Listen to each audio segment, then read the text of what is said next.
नमस्कार विद्यार्थी मित्रांनो, स्वागत आहे तुमचं आवड शाळेची या युट्यूब चॅनल मध्ये। तर बघा, आज आपण दशांश पूर्णांकाचा भागाकार हा ट्रिक्सने कसा करायचा ते पाहणार आहोत।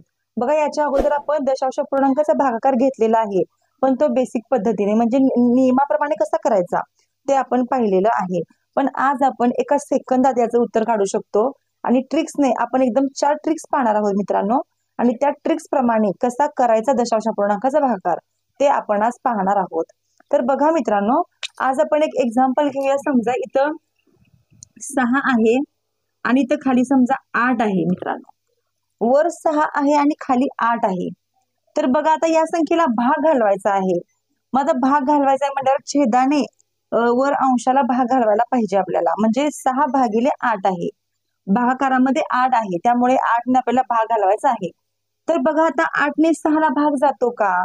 तर नाही जात। 8 ही संख्या 6 पेक्षा मोठी आहे आणि 6 हा अंक 8 पेक्षा लहान आहे। बघा, मग काय करायला पाहिजे आपल्याला पहिल्यांदा इथे शून्य घ्यावा लागतो मित्रांनो, कारण या 6 ला भाग जात नाही, त्यामुळे इथे आपल्याला पहिल्यांदा शून्य घ्यावा लागतो आणि इथे आपल्याला एक दशांश चिन्ह घ्यावं लागतं, त्याला आपण पॉइंट असं सुद्धा म्हणतो। आणि इथं पॉइंट घेतल्यानंतर आपल्याला तर माहितच आहे, पॉइंटच्या बदल्यामध्ये आपल्याला शून्य घ्यावा लागतो, किंवा जिथं आपण शून्य वाढवतो तिथं आपल्याला पॉइंट खाली परत घ्यावा लागतो। आता इथं आपण पॉइंट घेतलेला आहे, पॉइंटच्या बदल्यात इथं आपल्याला शून्य घ्यावा लागेल। आता 8 ने 60 ला भाग घालवायचा आहे। 8च्या पाड्यामध्ये 60 आहे का बघा, किंवा 60च्या अगोदर जी संख्या आहे त्याने भाग घालू। बघा, 8 एके 8, 8 साती होतात मित्रांनो 56, इथं आपण 7 लिहू। 8 साती 56, 60 मधून 56 गेले, पुढे 4 राहिले मित्रांनो, इथे 4 राहिले, पुढे अजून आपण त्या 4 वर 0 घेऊ शकतो। एकदा आपण दशांश चिन्ह दिलं की 0 किती पण आपण घेऊ शकतो, कोणत्याही संख्येला। जी संख्या इथे उरली असेल त्या संख्येवर आपण 0 घेऊ शकतो, पुन्हा दशांश चिन्ह घ्यायची गरज नसते आपल्याला। दशांश चिन्ह एकदाच घ्यावं लागतं आपल्याला। आता संख्या झाली 40, 8 पंचे 40, इथं 5। बघा, याचं उत्तर काय आलेलं आहे? 0.75। म्हणजेच आपण इथं पॉइंट घेतला मित्रांनो, यालाच दशांश चिन्ह म्हणायचं आणि यालाच म्हणायचं दशांश अपूर्णांकाचा भागाकार, यालाच म्हणायचं असतं दशांश अपूर्णांकाचा भागाकार। बघा मित्रांनो, आपण 4 ट्रिक्स एकूण पाहणार आहोत। त्यातील पहिली ट्रिक्स बघा आपली काय आहे ती। ट्रिक्स नंबर 1 आपली काय आहे ती बघा। बघा आता मित्रांनो, आपली ट्रिक्स पहिल्यांदा काय आहे, इथं अंशामध्ये 0.0345 त्याला भागिले 0.15। बघा, ही संख्या आहे। तर आता काय करायचं, सगळ्यांना प्रश्न पडतो मुलांना की दशांश चिन्ह असल्यानंतर उत्तर कसं लिहायचं, दशांश चिन्ह नेमकं उत्तरामध्ये कुठं द्यायचं तेच कळत नाही मुलांना। पण बघा, आता एकदम सोपी ट्रिक्स आहे मित्रांनो।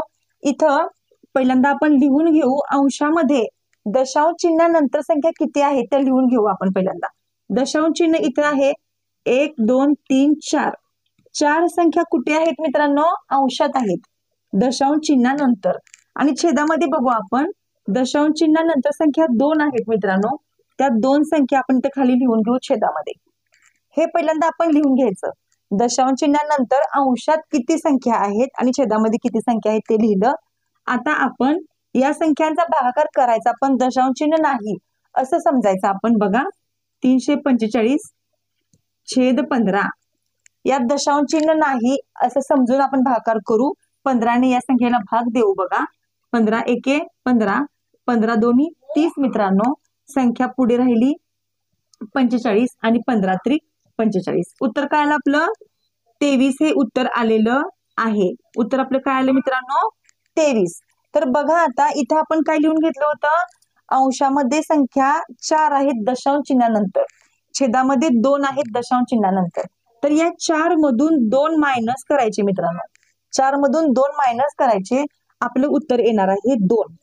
उत्तर आपलं काय येणार आहे? 2। म्हणजेच उत्तरामध्ये 2 संख्या सोडून दशांश चिन्ह द्यायचं आणि शून्य लिहायचा। बघा, आपण काय केलं, उत्तरामध्ये 2 संख्या सोडून दशांश चिन्ह द्यायचं आणि पुढे पुढे काय करायचं, इकडं 0 लिहायचा। फक्त लक्षात ठेवायचं, जेव्हा अंशामध्ये दशांश चिन्हानंतर संख्या जास्त असतात तेव्हा संख्येच्या डाव्या बाजूला 0 वाढतात। फक्त एवढं लक्षात ठेवा, जेव्हा अंशात संख्या जास्त असते दशांश चिन्हानंतर, तेव्हा उत्तराच्या डाव्या साईडला फक्त 0 आपल्याला वाढवायचे आहेत. ही झाली आपली पहिली ट्रिक्स मित्रांनो. जर तुम्हाला नसेल समजलं तर आपण अशाच प्रकारचं आणखीन एक एक्झाम्पल बघूया. बघा आता मित्रांनो, आपण दुसरं एक्झाम्पल पाहणार आहोत. 0.0322412 0.012. तर बघा आता या संख्येला कसा भाग घालवायचा बघा. आपण पहिल्यांदा तुम्हाला काय सांगितलं की दशांश चिन्हाच्या पुढे अंशात आणि छेदात किती संख्या आहेत त्या बघायचं. दशांश चिन्ह इथं आहे 1 2 3 4 5 6 6 संख्या आहेत अंशात मित्रांनो. आता खाली बघा छेदामध्ये इथे पॉइंट आहे 1 2 3, पॉइंट नंतर संख्या आहेत 3. ओके, हे तर आपलं काम झालं.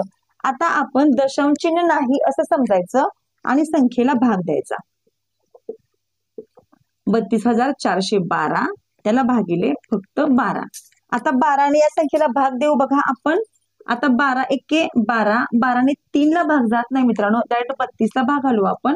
12 दोन्ही होतात 24, 32 मधून 24 गेले, इथं 8 राहतात मित्रांनो. 84 झाली संख्या. 12 सत्ते 84, इथे संख्या 12, इथं 1 आहे मित्रांनो. 1 ला 12ने भाग जात नाही, त्यामुळे इथं आपल्याला 0 घ्यावा लागेल. पहिल्यांदा 0 घ्यावा लागेल आणि नंतर या 12 संख्येला आपल्याला भाग घालवावा लागेल. 12 एके 12. बघा आता आपलं उत्तर काय आलंय आपण लिहून घेऊ खाली.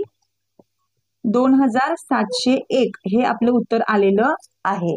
तर बघा आता ही संख्या आपली आलेली आहे. इथं अंश आणि छेद आपण लिहिलेला आहे की दशांश चिन्हानंतर संख्या किती आहेत त्या आपण लिहिल्या. आता 6 मधून 3 मायनस करायचे मित्रांनो.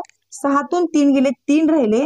जे उत्तर आलं आहे त्या उत्तरामध्ये 3 संख्या सोडून दशांश चिन्ह द्यायचं आपल्याला. 1 2 3 इथं दशांश चिन्ह द्यायचं. बघा 2.701 असं याचं उत्तर आलेलं आहे. बघा आता मित्रांनो, आपली ट्रिक नंबर 2 आहे ही. ट्रिक नंबर 1 आपण पाहिलेली आहे. जेव्हा अंशात संख्या जास्त असते तेव्हा उत्तराच्या डाव्या साईडला 0 वाढवायचे असतात. आता बघा, जेव्हा छेदात संख्या जास्त असते तेव्हा काय करायचं. अंशापेक्षा छेदात संख्या जास्त असते तेव्हा काय करायचं आपण बघू. जसं आपण मगाशी केलं तसं आता संख्या लिहून घेऊ. पहिल्यांदा दशांश चिन्हानंतर अंशात संख्या किती आहे, 1 आहे मित्रांनो. आणि छेदात संख्या किती आहे तर 2 आहे. हे आपण लिहून घेतलेलं आहे. तर बघा आता आपल्याला काय करायचं आहे. दशांश चिन्ह नाही असं समजू आणि या 54ला काय करायचं आहे, 18 या संख्येनं आपल्याला भाग घालवायचा आहे. बघा 18 एके 18 आणि 18 त्रिक 54. 18 त्रिक 54. उत्तर आपलं काय आलं, 3 आलं मित्रांनो.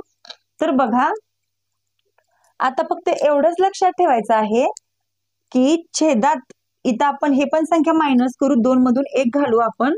इथं संख्या राहते 1. उत्तर आपलं 1 आलेलं आहे.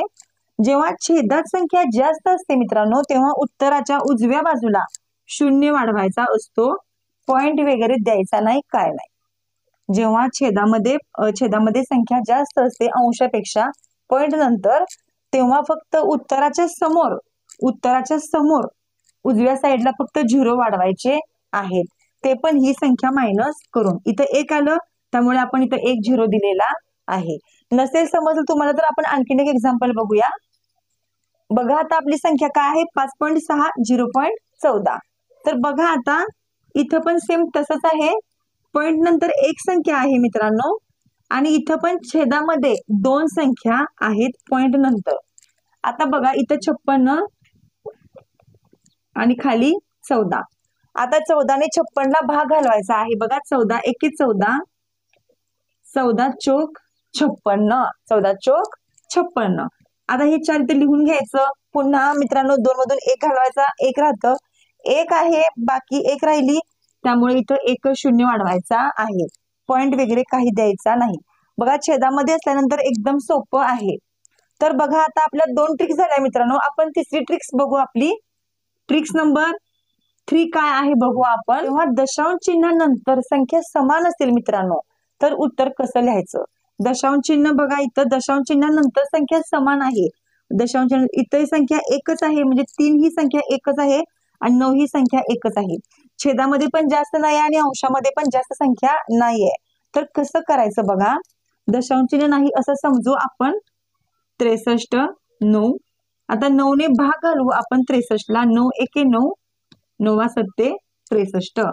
तर फक्त इथं 7 उत्तर लिहायचं मित्रांनो, पॉइंट द्यायचा नाही, काही नाही. जेव्हा दशांश चिन्हानंतर संख्या समान असते छेदामध्ये सुद्धा आणि अंशामध्ये सुद्धा, तेव्हा जे उत्तर येतं ते आहे तसं लिहायचं. तिथं उत्तरामध्ये काही पॉइंट वगैरे द्यायचा नसतो. तर बघा हे एकदम सिंपल आहे मित्रांनो, तुम्ही या प्रकारच्या उदाहरणांचा सराव करू शकता. आता आपण ट्रिक्स नंबर 4 काय आहे बघू आपली.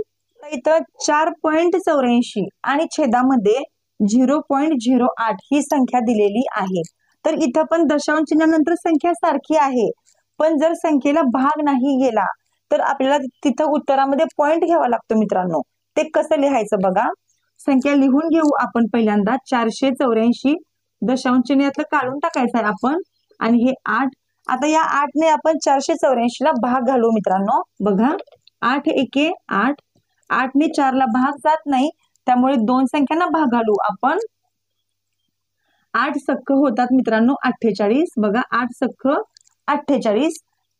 आता 8 ने 4 ला भाग जात नाही मित्रांनो, मग काय केलं पाहिजे. इथं आपण 0 घेतला पाहिजे. इथं आपण 0 घेतला पाहिजे. तो 0 इथं लिहून काढू आपण. आणि बघा 8 ने 4 ला भाग जात नाही, त्यामुळे इथं आपल्याला दशांश चिन्ह द्यावं लागेल मित्रांनो. जेव्हा दशांश चिन्ह आपण देतो तेव्हा इथं 0 वाढतो. संख्या झाली 40. 8 ने 40 ला भाग घालू आपण. 8 पंचे 40.5. बघा आपलं उत्तर आलेलं आहे 60.5. तर असं जेव्हा उदाहरण असतं तेव्हा त्या संख्येमध्ये पॉइंट द्यावा लागतो मित्रांनो. जेव्हा संख्येमध्ये एखाद्या संख्येला भाग जात नसेल तेव्हा तिथं पॉइंट द्यावा लागतो आणि ते गणित पुढे वाढवावं लागतं आपल्याला. तर अशाही प्रकारची काही गणिते असतात. तर बघा मित्रांनो, तुम्हाला जर हा व्हिडिओ आवडला असेल तर नक्की लाईक करा व्हिडिओला. कमेंट करून सांगा की व्हिडिओ कसा वाटला. अशाच प्रकारे छान छान अभ्यास करा मित्रांनो. आता शाळा चालू झालेली आहे, त्यामुळे छान अभ्यास करा आणि कमेंट करून सांगा तुम्हाला व्हिडिओ कसा वाटला. चला तर मग पुन्हा भेटू आपण अशाच एका नवीन व्हिडिओ सोबत. जर चॅनलवर अजून नवीन असाल तर चॅनलला सबस्क्राईब करायला विसरू नका. धन्यवाद.